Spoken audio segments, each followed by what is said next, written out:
In today's video, I'm going to be talking about this. This is a tweet from April, Cube April, talking about the Twitch numbers for Magic the Gathering. That January 2022 was the worst month for Magic streaming since the launch of Arena, with the second and third worst months being December 2021 and November 2021. We are seeing the Twitch audience that came with Arena and the big esports push sort of dwindle a little bit. I want to talk about that a little bit and then throw it over to you guys to see what you think in the comment section below as well. If you're looking to pick up Magic singles, use the link in the description below to Cool Stuff Inc., the sponsor of this channel. Use the code KENOBI at checkout to get 5% off your purchase. The worst month ever for Magic the Gathering streaming, or at least since Arena launched. Hell, we're really close to being back to pre-Arena numbers, although those numbers are bolstered by the fact that Arena client was in beta and being streamed by some people. Maybe it's just the time of year. That was my first thought. Maybe the January, February time's a lull unless people are online because they're depressed. I don't know. If anything, I'd say it'd be the opposite, right? December's normally the lower period on YouTube towards the end of it where no one's actually watching anything because they're all with family. And then you go early December high, just late December low, and then back up into January and February where people are back at work, back at home, watching videos. So I thought I'd look at other video games, like League of Legends, for example, being the, according to Twitch tracker, the #1 aggregated sort of like ranked, or #2, sorry. #1 is Just Talking, but it's the most watched. And as you can see here, it's having a pretty good fucking January. All right, what about Grand Theft Auto? #3. Oh, strength to strength, solid January. That's not good. So I thought, let's not compare it to the best of the best. That's unfair, right? League of Legends and GTA 5 are fucking behemoths in this space. Let's try, well, Magic is 70 seconds. Let's look at the 71st most popular game, Cities Skyline. Oh, well, Cities Skyline probably reached 71 recently with a fucking phenomenal January. I assume some big streamer has just recently picked this game up. All right, let's go back the other way. Let's go to 10 points the other way. What about pools, hot tubs, and beaches? Because that's a category on Twitch now. Fuck me. Oh, no, they had a shit time. I guess the hot tub meta is over. Okay, so it looks like this season in general, apart from for hot tub streaming, is pretty fucking good. January is a strong month for getting viewership.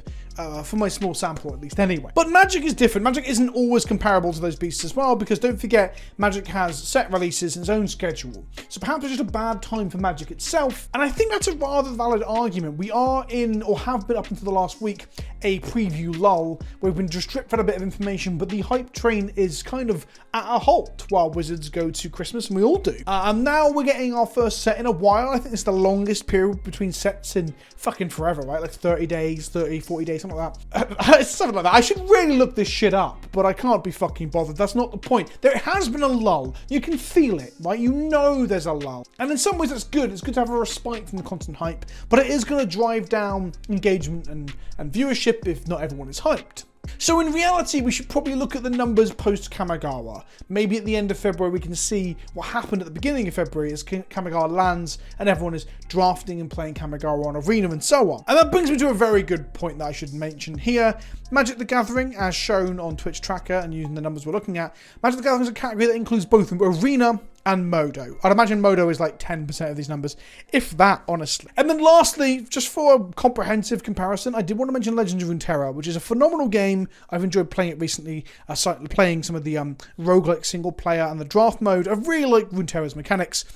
And Runeterra was touted as one of the big competitors in the esports space, and it's just not doing great. It is doing about as 5th as well as Magic, if we look at averages.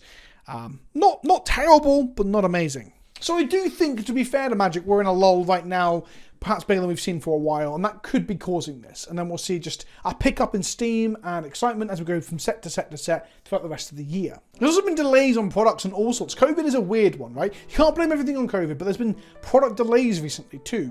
So I guess that's probably pulled back announcements. And again, the hype train is quite slow right now. It's starting to pick up with Kamigawa spoilers this week. So is that it? Is it just a lull between sets? Well, no. I think that's a convincing thing that we could say is contributing towards it, but I don't think it's exclusively or wholly responsible. From the graph, we can see that MTG Arena was a huge boom for the game.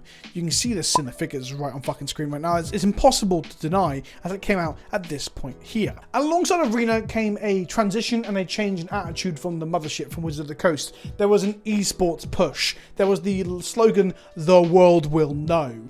It was this whole idea that alongside Arena, Magic the Gathering was going to become an esport, a spectator sport, something to be up there with the Dotas and the League of Legends of this world, being played at big tournaments that would bring in the Twitch numbers. There's a fascination with Twitch streaming over at Wizards, beyond any other new media or Web 2.0 understanding. It's all Twitch for some reason. It's almost like old board members at Hasbro. They heard they're a kid of like 6. He dabbed and said that he loves Fortnite on Twitch, and that's it. The kids are into it. That's got to be where the money is or some shit. Alongside the esports push, we had the switch from Pro Tours to Mythic Invitationals that were linked primarily to Arena, with a lot of them being on Arena. There's a few physical ones, but there's a lot of them on Arena too. And as COVID hit, we went to exclusively on Arena. And again, not to blame COVID, but that is a fair point. That COVID kind of pushed them, forced their hand to go really double down on this electronic esports push. There's the Mythic Invitational as well, where content creators, not myself, were invited along to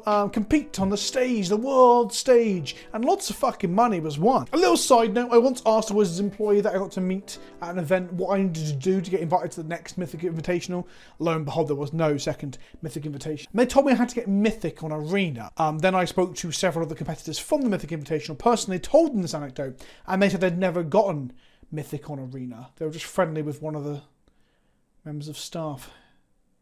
Weird. Then we had the MPL, which was like their league system that again was all based around them streaming certain number of hours a week, and it had to be, I believe, Arena. I don't think they got to stream Modo, but I could be wrong on that. Either way, the pros were streaming as part of their contract, so they're getting paid from Wizards. And now we have this upper echelon of a league system of the best players in the world. How'd you get into it? Nobody fucking knew, because it was so mismanaged in terms of giving us an understanding of the route to get there. It was confusing as fuck. Eventually we got Rivals, which were people who could get into the MPL, I think, but at this point it was so convoluted, I decided to give up giving a shit, especially as it was all standard in a digital way, and I liked it when Pro Tours were modern and stuff. And then finally we had, and on top of all that, like a cherry on top, was Wizards of the Coast fluffing their own fucking numbers by embedding their big tournaments, like the Mythic Invitationals and Mythic Championships, onto Dota wikis, which have high traffic, so you had passing impressions counting as views. Now, I'm not going to get into the nitty-gritty of impressions versus views and shit, but basically people who were not watching and did not give a fuck were counted as views for numbers, so they could report record Twitch numbers for the platform and the game.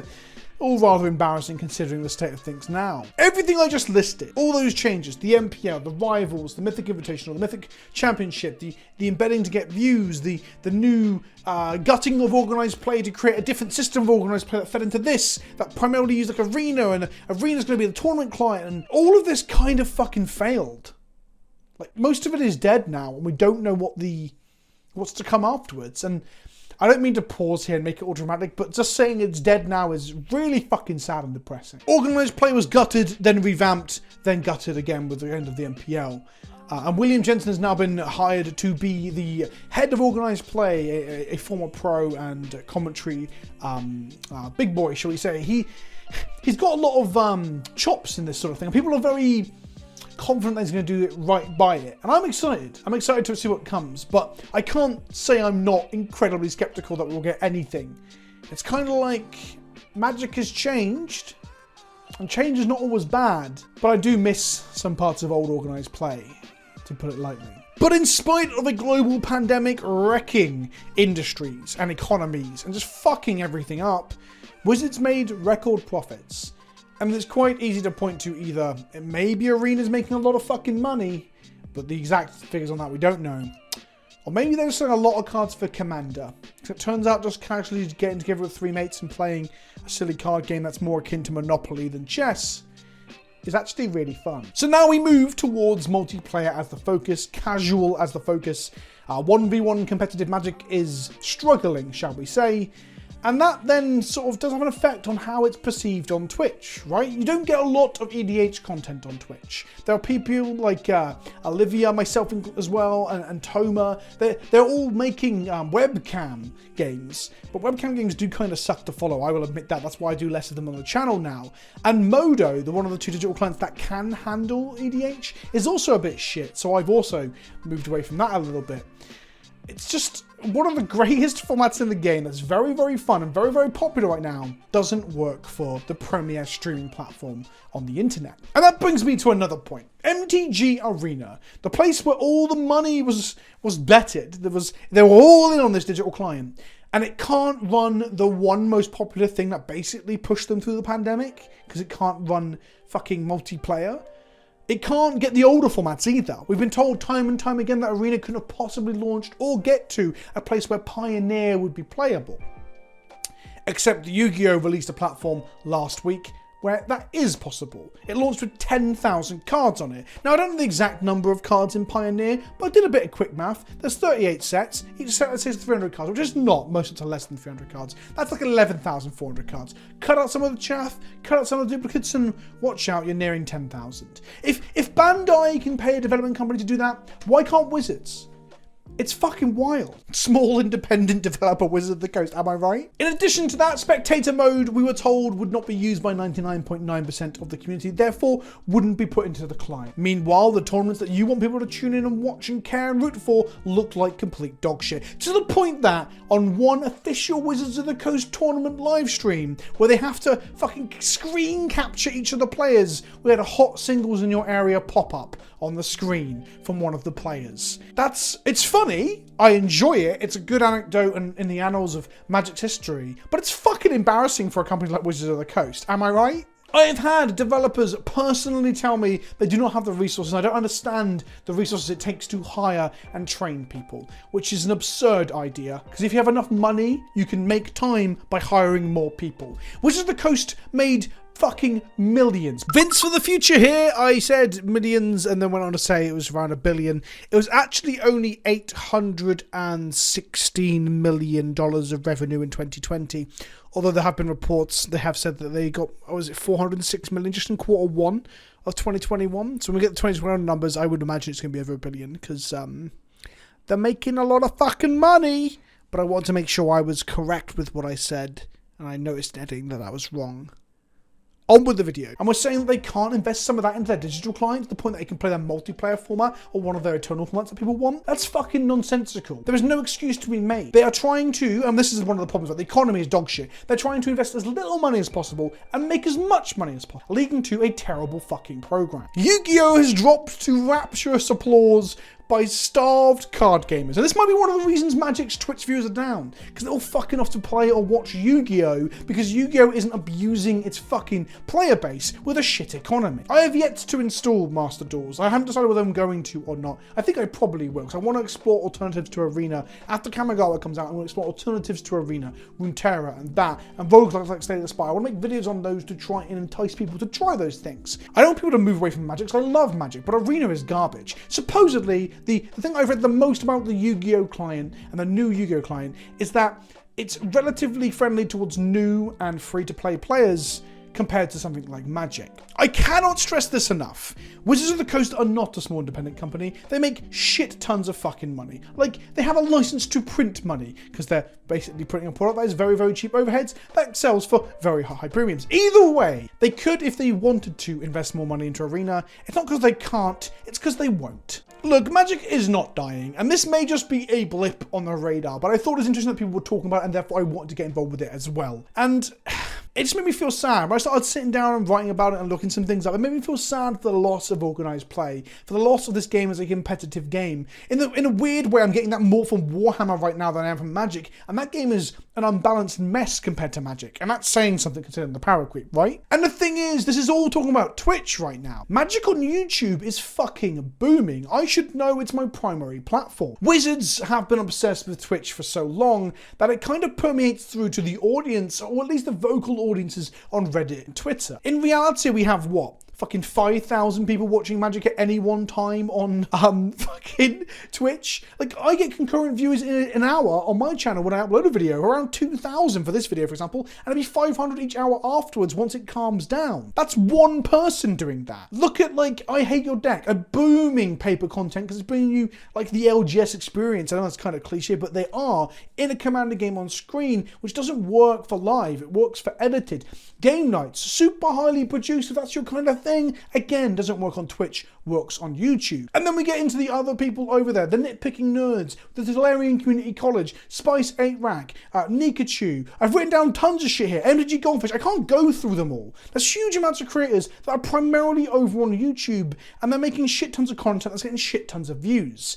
Magic is nowhere near dead. The problem with it is that it's struggling with 1v1 competitive content because people are shying away from it. Because the fucking company that makes the game are shying away from it. I'm going to reiterate my last point one more time. Magic is doing very well. We know this because Wizards are making record profits.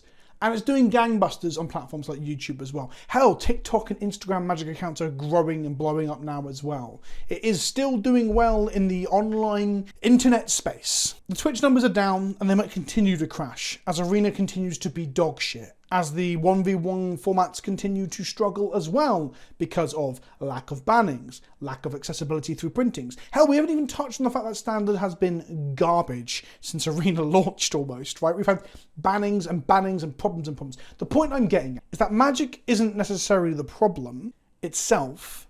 It's the issues around 1v1 and how that relates to content. I don't think it's inherently terrible, but Wizards could work to make it better. Let me know what you think in the comment section below. I have not said Magic is dying, I do not believe it is, but I want to hear what you think. If the Twitch numbers are shrinking, but it's not shrinking elsewhere, I mean, not that we've got a concrete number for that, but anecdotally I can tell it's fucking not, then what does that mean for the future of Magic? Let me know what you think in the comment section below. I've been Vince, also known as PleasantKenobi on the internet. Smash that like button, don't forget to subscribe as well. If you're picking up any Magic singles to play with your friends, whether it be Commander or otherwise, Cool Stuff Inc. is your place. Down below, link in the description, code Kenobi. Right, I'll see you later. Ta-ta for now.